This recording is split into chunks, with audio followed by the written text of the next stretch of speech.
What if Poland united the Slavs? Poland has always stood at the crossroads of Europe, East and West, Catholic and Orthodox, Empire and Republic. Sometimes it was conquered, sometimes it conquered, but rarely has Poland been the unifier. Yet, what if that changed? What if Poland didn't just fight for its independence after World War I, but decided to lead a broader project, to unite the fragmented, frightened, and often hostile Slavic nations into a single federation? What if, instead of rivalry, there was cooperation? Instead of war, there was structure? What if the Slavic world had its own European Union 30 years early? The year is 1919. Europe is a broken chessboard. Old empires have collapsed. The Austro-Hungarians are gone. The Ottomans are fading.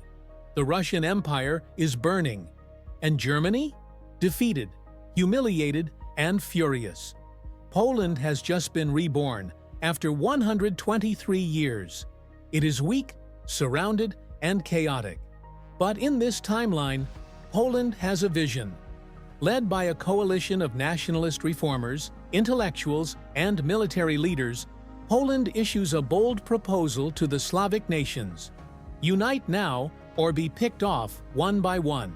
It starts with talks in Lwów. Delegates from Czechoslovakia, Ukraine, Belarus, Serbia, and Bulgaria meet with Polish diplomats. The proposal? A federation of Slavic states, voluntary, democratic, and defensive. The name? The Slavic Union. Each state keeps its sovereignty, but agrees to shared defense, a customs union, infrastructure cooperation, and joint representation in international diplomacy. It's ambitious, it's fragile, but it's real. The initial treaty, signed in Krakow in 1920, outlines a framework for mutual aid, cultural exchange, and political coordination. It's more of a declaration of intent than a concrete government, but it lays the groundwork. Why would anyone agree? The answer is fear. The Bolsheviks are gaining ground. Berlin is unstable. The Western allies are more focused on reparations than reconstruction. And no one is coming to save the East. Czechoslovakia fears Hungary. Ukraine fears Russia.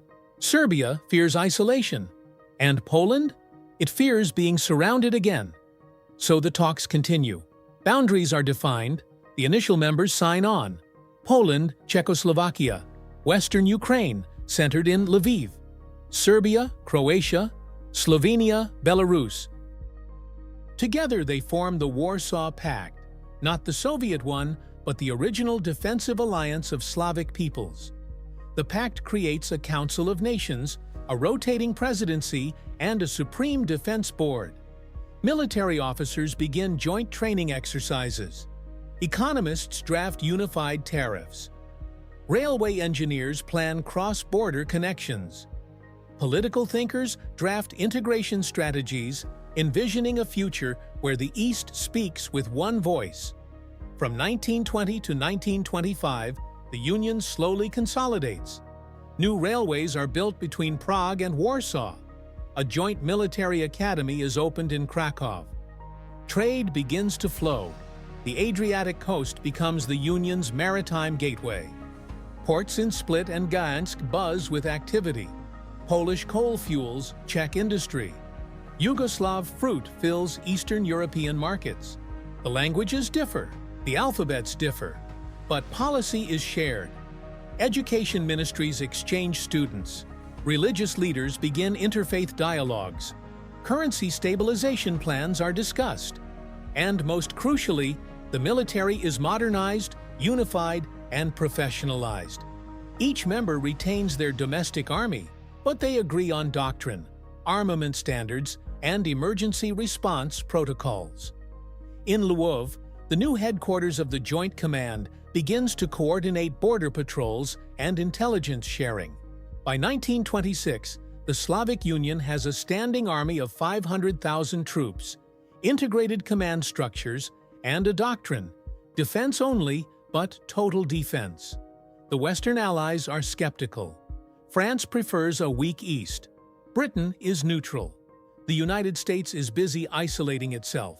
But the Union does not ask for permission. They issue their own diplomatic communiques. They attend Geneva conferences together. The Slavic delegation grows louder. And then, the tests begin. In 1930, the Soviet Union pushes westward, trying to destabilize Ukraine. A series of border clashes occur, but this time the response is coordinated. Not just Polish troops, but Slovak, Serbian, and Croatian units mobilize. A clear message is sent. This border will hold.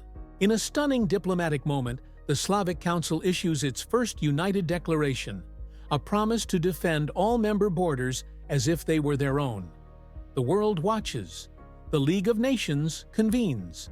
The Slavic Union presents evidence of Soviet aggression and receives international recognition as a formal bloc. By 1933, as Hitler rises to power, the Slavic Union expands further. Romania joins. The Baltic states negotiate observer status. Even Finland starts to engage diplomatically. The intermarium dream is becoming reality. The idea of a Slavic bloc stretching from the Baltic to the Black and Adriatic Seas is no longer theory.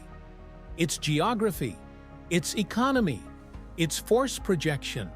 They host their own congresses. They publish their own research. Universities from Sofia to Brno collaborate on Slavic studies programs. Think tanks analyze geopolitics in Warsaw instead of Paris. Let's talk culture. The Union adopts a system of dual alphabets, Latin and Cyrillic. All official documents are printed in both. Language learning becomes compulsory in schools. A student in Sofia studies Polish. A child in Krakow learns Serbian. A Belarusian journalist writes in both scripts for a bilingual daily. The anthem, a rotating melody, updated every 4 years by different composers. Composers from different countries compete in a prestigious union-wide contest. Flags? Each nation keeps its own.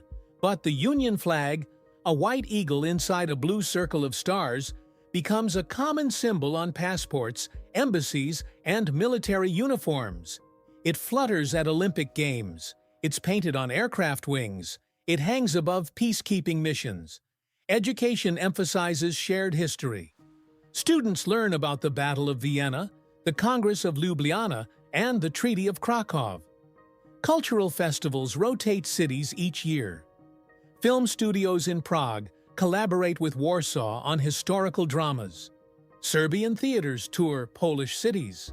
A pan-Slavic radio network plays music from all over the Union. Even sports are unified.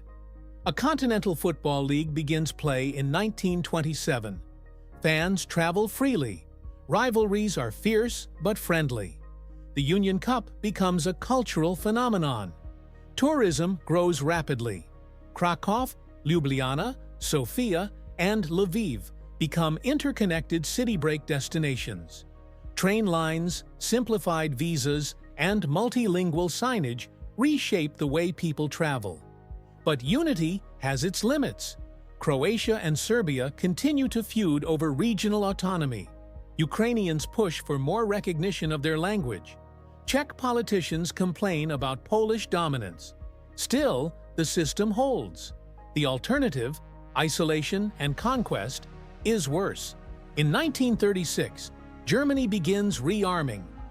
In our timeline, the world hesitated, appeased, delayed. Not here. The Union mobilizes early. Intelligence is shared. Borders are fortified. In 1938, when Hitler demands the Sudetenland, the Slavic Union does not wait for Britain. Troops deploy. Air patrols scramble.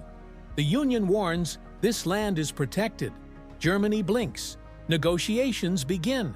It's not peace forever, but it is deterrence. World War II, as we knew it, never happens. By 1945, the Slavic Union spans 13 nations. It has a common currency, a unified defense, and a shared foreign policy. The USSR remains isolated. The Cold War never fully begins. Instead, the East grows. Together. A Slavic space agency is founded in 1951. A nuclear power commission launches in 1953. By 1960, the Union has its first satellite in orbit. And Poland? Not just a survivor, not just a battleground, but the architect of unity, a nation that instead of being torn between empires, built a new one without an emperor, one without a throne, but one with a voice, a Slavic Union built not on conquest but on cooperation, a federation born not from war but from warning. History rarely gives second chances, but sometimes, just sometimes, imagination does.